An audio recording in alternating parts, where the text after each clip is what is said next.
So yun guys, alis na tayo. Ayan, dala ko na ang aking gunting.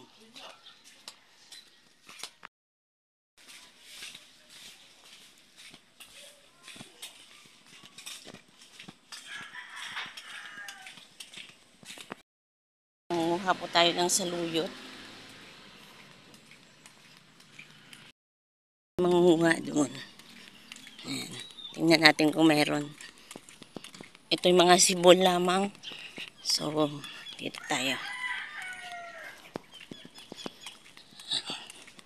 Time check, alas 9 na siguro. Ay. Ayan, tingnan natin. Ay, may tanim. Baka mamaya may tanim.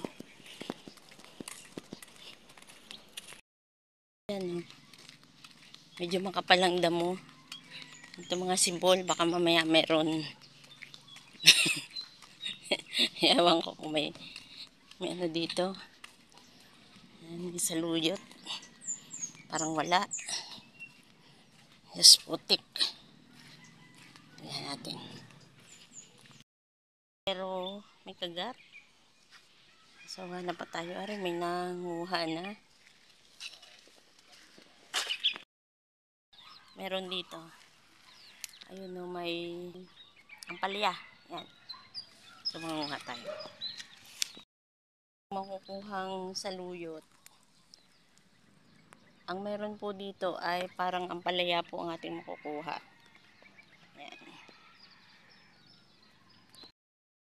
Yan. Tsaka yan.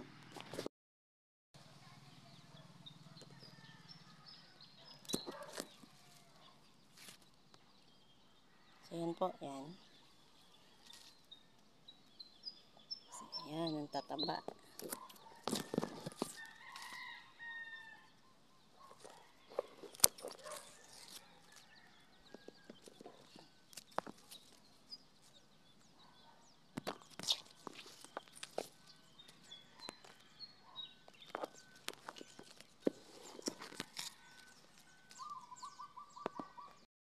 Ay nakuhang saluyot kasi tatakot po akong pumunta doon sa loob. Sabagay meron doon ng malayo. Takot ako baka may ahas. Kasi ang sukal. So nakuha lang ho natin ay mga ampalaya lang. So okay na po ito. Ampalaya at konting saluyot. Yan. Okay na yan. Ang napanguha po natin ay mas marami po ang talbos ng ampalaya. Yan. Tapos may konti din pong saluyot. So, okay na po yan. Lalagay po natin yan sa hingal pa po ako sa ating pong bulanglang. Kami po ay naglilinis dito kaninang umaga sa aming likod bahay. Meron po akong nakita, mataas na po pala ito. So, nilagyan po namin kaninang umaga nito pong wire na ito. Yan, para pong pagkakapitan ng ating sigarilyas. Last year po kasi may tinanim ako dito, so ang daming bunga. Tapos, nitong year na to, hindi po ako nagtanim. Siguro ito po yung mga laglag na buto. So, tumubo po siya uli. Yan, ganun din po dito. Ayan, so, maliliit pa po yan. Lagyan ko muna ng ganyan. Dahil ngayon ko lang po napansin. Yan po, may kukupit po dyan. So, yan. Tinanggalan ko po ng mga ganun. So, tataniman din po natin yan ng iba pang mga halaman. Ang dahon ng malunggay. Yan.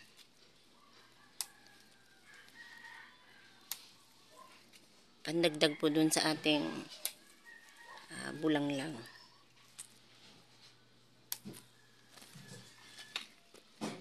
So, okay na po ito. Ito na ang ating malunggay. Ang ating talbos ng palaya. Parang mapait po ngayon ang ating, pero okay lang po yan dahil masustansya naman. Ating saluyot at yung nabili kong pakbitin. Ayan, nilagyan ko na po niya ng kamatis. Pakulo na tayo ng tubig, tsaka asin, tsaka kamatis. Ilalagay na po natin ang ating iba pang gulay. Ang kalabasa at sitaw. Ayan po. Hintayin po natin lumambot. Ayan. Po yung hipon. Hindi ko na naipakita kasi may tumawag po sa atin na ayan. Lagay ko na yung mga hipon. So yun po, hintayin po natin na lumambot ng konti. Ito na po ang ating mga green leafy vegetables. Yan. Ilalagay na po natin dyan sa ating hipon.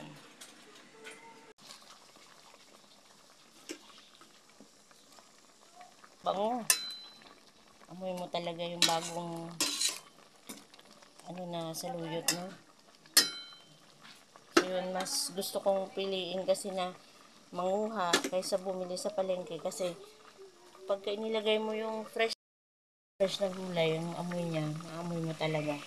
Ilalagay na po natin yung ating palaya at saka yung ating malunggay.